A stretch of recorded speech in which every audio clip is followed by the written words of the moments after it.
Au cours du dernier mois, mon business Amazon FBA a généré près de 50 000 euros de chiffre d'affaires. Dans cette vidéo, je vais vous dévoiler la stratégie exacte, étape par étape, pour trouver des produits à vendre sur Amazon avec des exemples concrets.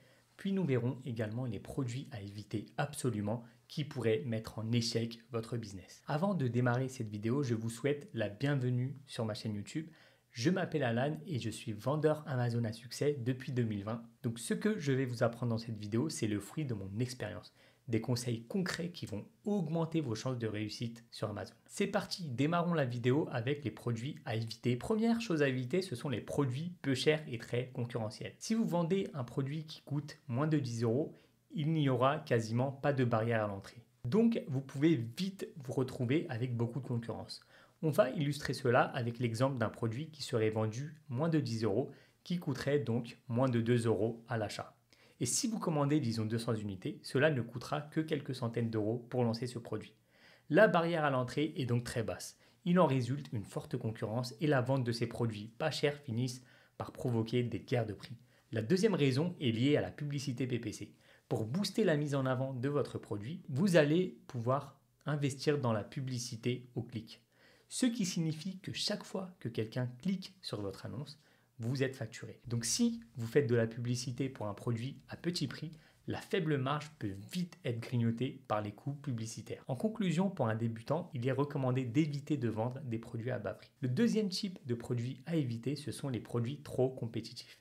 Mais qu'est-ce que cela signifie en réalité? Car en général, plus un produit est concurrentiel, plus il y a de l'argent à se faire. Donc si on part sur un produit trop peu concurrentiel, il n'y aura alors peut-être pas de demande derrière.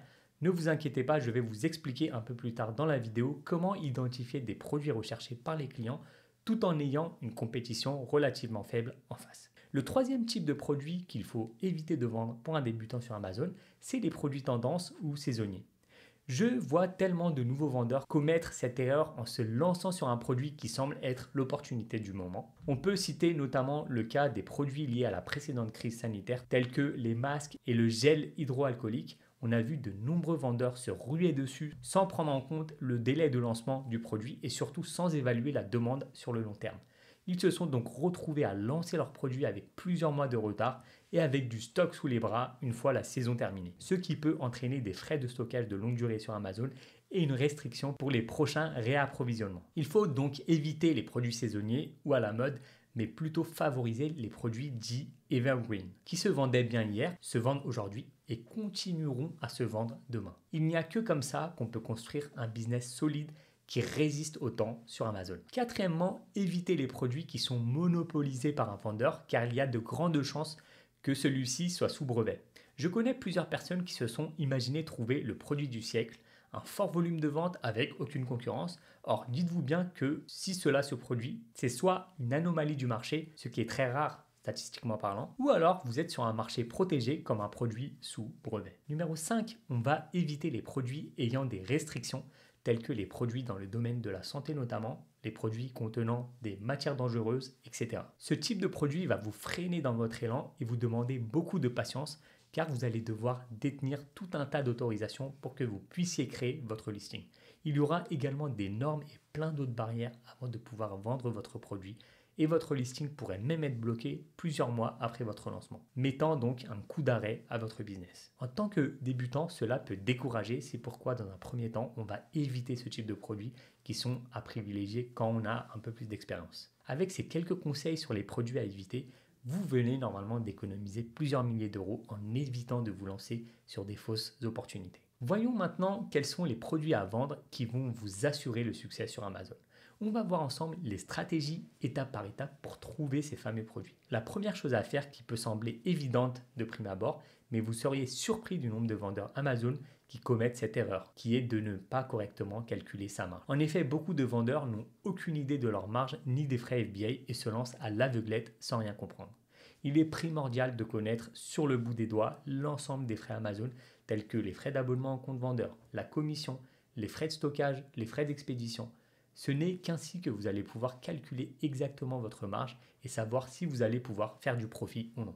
D'ailleurs, pour éviter les erreurs à ce niveau-là et avoir un calcul de marge chaque jour actualisé, j'utilise personnellement l'outil Sellerboard. Si cela vous intéresse, j'ai mis un lien dans la description de cette vidéo. Pour en revenir au calcul du profit, je recommande personnellement une marge de minimum 25% pour couvrir tous les frais et avoir également la possibilité de faire un peu de publicité. Nous sommes dans le business pour être lucratif, pour gagner de l'argent, et si vous n'êtes pas suffisamment rentable, votre business sera comme mort dans l'œuf. La deuxième chose que nous allons rechercher lorsqu'il s'agit de vendre un produit sur Amazon, ce sont les produits premium.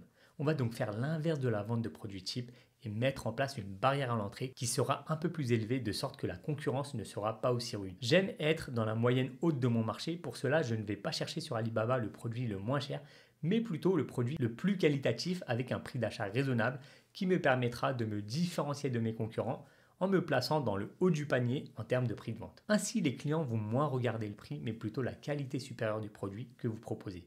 Par exemple, sur un marché où je fais partie du top 3 des vendeurs, la plupart des concurrents vendent un produit chinois, tandis que j'ai décidé de sourcer un produit made in Europe pour le vendre en moyenne 30% plus cher. Dans la suite de cette vidéo, nous allons voir les stratégies pour trouver ces produits premium, mais avant tout, il est très important de comprendre les règles de base sur ce qu'il faut vendre sur Amazon et ne pas vendre. Enfin, un autre point à vérifier dans votre produit, c'est qu'il résout un problème. C'est un point très important et dont peu de gens parlent. Si vous appliquez cela et que vous résolvez un vrai problème, c'est là que vous allez gagner de l'argent et perdurer. Il y a d'ailleurs un proverbe bien connu dans le monde de l'entrepreneuriat qui dit que lorsque vous apportez de la valeur autour de vous, l'argent suit. Donc plus vous apportez de la valeur, plus vous résolvez de problèmes, plus vous allez gagner de l'argent. Donc si vous vendez un produit de qualité premium qui résout un problème et qui améliore la vie de quelqu'un, il ne peut en résulter que des choses positives pour votre business. Vous aurez plus d'argent dans votre poche, l'expérience du client sera meilleure, ce qui entraînera de meilleurs retours clients,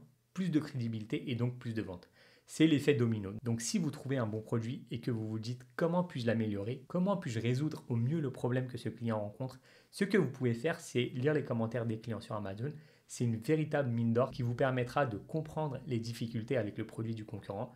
Peut-être qu'il n'est pas assez grand, que la qualité du produit ou un autre aspect ne leur convient pas. Si vous pouvez résoudre ce problème en créant un meilleur produit sur Amazon, c'est là que vous allez vraiment vous démarquer et cartonner sur Amazon. Un autre point à prendre en compte est de trouver un marché qui n'est pas dominé par de grandes marques. Laissez-moi vous donner un exemple concret. Si vous vendez, disons, des ballons de football et que vous avez Adidas, Nike, Puma comme concurrents, vous comprenez bien qu'il vous sera très difficile de rivaliser avec ces grandes marques qui dominent le marché. Il faut donc viser plutôt une catégorie de produits où il n'y a pas qu'une seule marque qui réalise, disons, 50 000 euros de chiffre d'affaires et que les autres font à peine quelques milliers d'euros. Mais à la place, vous devez trouver une catégorie, un produit ou une niche où la part du chiffre d'affaires est distribuée de façon raisonnable entre plusieurs vendeurs. Et si vous y parvenez, vous allez alors augmenter vos chances de réussite sur Amazon. La dernière chose à rechercher quand vous vendez sur Amazon, c'est les mots-clés. C'est quelque chose d'extrêmement important et si vous êtes vendeur sur Amazon, vous devez absolument comprendre ce concept. Amazon est un moteur de recherche avant tout, au même titre que Google. Comme je le dis souvent, lorsque vous allez sur Google ou sur Amazon, mettez-vous dans les baskets du client. En général, vous allez sur Amazon pour chercher un produit bien spécifique. Et ce qui est génial, c'est qu'il y a des dizaines de façons de décrire certains produits. Prenons l'exemple d'une housse pour iPhone. Vous pouvez décrire ce produit de plusieurs façons possibles. Il pourrait s'agir d'une housse fine, d'une housse de couleur verte ou alors d'une housse iPhone étanche. Il peut aussi très bien s'agir d'une coque pour homme ou d'une coque pour femme, etc. Il y a donc de nombreuses façons de décrire ce produit. L'idéal est d'avoir un produit qui puisse être décrit de tout un tas de façons différentes. Si vous avez un produit et qu'il y a, disons, 10, 20, voire encore plus de façons de le définir, alors c'est formidable. En effet, cela vous permet d'être classé pour votre produit sur plusieurs mots-clés. Et si vous pouvez viser la première page pour tous ces mots-clés, c'est là que vous commencez à avoir des volumes de vente très intéressants. Vous devez donc trouver un produit dont la description ne se limite pas à quelques mots-clés. La plupart du temps, c'est le cas, mais il y a certains produits pour lesquels il n'y a qu'un ou deux mots-clés qui sont pertinents. Et cela devient plus difficile parce que la concurrence sera alors aussi concentrée sur ce mot-clé. Et cela deviendra donc difficile d'avoir des campagnes de pub performantes pour lancer son produit. C'est pour ça que l'idéal est de trouver un produit avec un maximum de déclinaisons en mots-clés. La dernière chose que nous allons examiner est la disparité entre les prix de vente. Je vais vous montrer un exemple pour que vous compreniez où je veux en venir. Si je vais sur Amazon et que je tape le mot-clé gratte-langue et que je fais défiler les différents produits, ce qu'on peut voir, c'est qu'un vendeur vend le produit à 5,95, un autre à 9,99, un autre à 8,99. On peut donc voir sur cette première page qui concentre la grande part des ventes que les prix vont de 6 à 10 euros environ. Il y a donc une disparité de prix entre les différents produits qui est de 4 euros et cela n'est pas assez. Ce que je préfère, c'est que sur la première page, on ait une grande disparité de prix, qu'on ait un produit qui se vend disons 20 euros, un autre 39, un autre à 50, donc des écarts de prix conséquents qui peuvent être de l'ordre de 10, 20 ou 30 euros entre les différents produits. Cette configuration est très intéressante car cela signifie qu'il n'y a pas forcément une guerre de prix entre les produits et que les clients utilisent d'autres facteurs pour choisir un produit plutôt que le prix. Alors que quand je souhaite acheter un produit tel qu'un gratte-langue, ils ont tous l'air d'être du copier-coller, donc je vais en acheter un en me basant essentiellement sur le prix et le nombre de commentaires. Or, on ne veut surtout pas se retrouver dans ce genre de situation où le client va prendre sa décision uniquement sur la base du prix du produit. Et enfin, un petit bonus, un élément à prendre en compte pour savoir quoi vendre sur Amazon, c'est de se demander si le produit peut être offert en cadeau. Si vous vendez un produit facile à offrir, que ce soit pour Noël, un anniversaire, la fête des mères, la fête des pères, ou que c'est un produit pour se faire plaisir soi-même, alors c'est génial car durant le 4e trimestre Q4, qui est la période la plus propice au e-commerce, ou alors au moment des fêtes, que ce soit Pâques, la Saint-Valentin, durant ces différents événements, le produit peut alors être très recherché pour l'offrir en cadeau. Donc on va pouvoir augmenter les prix et faire des gros volumes de vente. Après, le fait que le produit puisse être offert n'est pas forcément un critère vital, mais c'est quelque chose qui peut rapporter beaucoup de ventes, donc c'est un point à garder en tête. L'autre point à vérifier pour un produit que l'on souhaite vendre, c'est un conseil évident que vous avez déjà sûrement entendu plusieurs fois, c'est le fait de trouver un produit avec une demande relativement intéressante et une faible concurrence. On a donc vu ensemble les critères pour trouver son produit gagnant à vendre sur Amazon.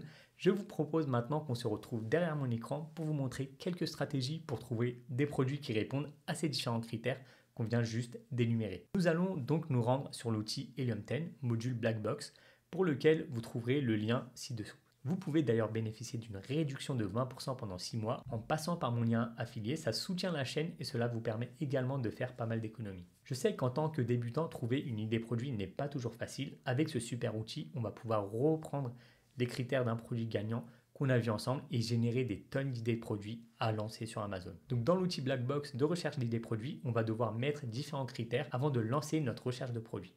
On commence donc par sélectionner la catégorie. Comme on l'a dit auparavant, on va éviter les produits soumis à des restrictions telles que les catégories beauté et parfum, la catégorie épicerie ou encore high-tech. Je vais donc partir ici sur la catégorie animalerie par exemple. Petite précision importante sur les critères de recherche, je les donne vraiment à titre indicatif pour que vous compreniez la démarche de recherche d'idées produits avant tout, mais de votre côté, vous pouvez explorer différentes catégories de produits et sélectionner celle qui vous convient le mieux. Pour le nombre de reviews, je vais sélectionner un maximum de 300 commentaires par produit afin de ne pas partir sur un produit trop compétitif. Pour le prix de vente, je vais mettre entre 25 et 60 euros. Après, bien sûr, vous pouvez voir cela à la baisse si jamais vous avez un budget limité. Ensuite, comme j'ai dit, je recherche un produit qui ait une demande importante, donc je vais mettre comme critère dans Monthly Revenue un minimum de 5 000 euros de chiffre d'affaires par mois et un maximum de 10 000 euros par mois. Je ne mets pas plus car pour moi c'est le sweet spot pour un produit ayant une demande correcte avec une concurrence pas trop importante. Si vous allez au-delà, il va vous falloir un budget beaucoup plus important pour assurer le réassort. Il y aura aussi certainement un coût publicitaire à maîtriser afin de faire face à la concurrence. Ça, c'est pour les règles de base. Il faudra ensuite ajuster en fonction de votre budget et de vos objectifs. Astuce bonus, le nombre d'images par produit. Cela permettra d'identifier les vendeurs qui ne maîtrisent pas vraiment Amazon. Le nombre maximum d'images étant 7, un vendeur averti en aura autant, afin d'utiliser tous les moyens possibles de mettre en avant son produit, tandis que quelqu'un qui ne maîtrise pas vraiment Amazon en mettra beaucoup moins. Donc je vais mettre comme critère max 4 images ici. Enfin, le dernier critère, l'ancienneté du listing. Ce critère sous-coté est très intéressant car il va nous permettre de faire le tri entre les produits qui sont tendance et qui vont peut-être disparaître dans quelques mois et les produits qui sont implantés de façon plus durable et pour lesquels on va disposer de data beaucoup plus fiables. Je vais donc mettre 6 mois ici, puis je clique sur rechercher. On voit maintenant qu'on a tant de résultats. On va maintenant écumer un par un les produits, voir lesquels nous paraissent intéressants.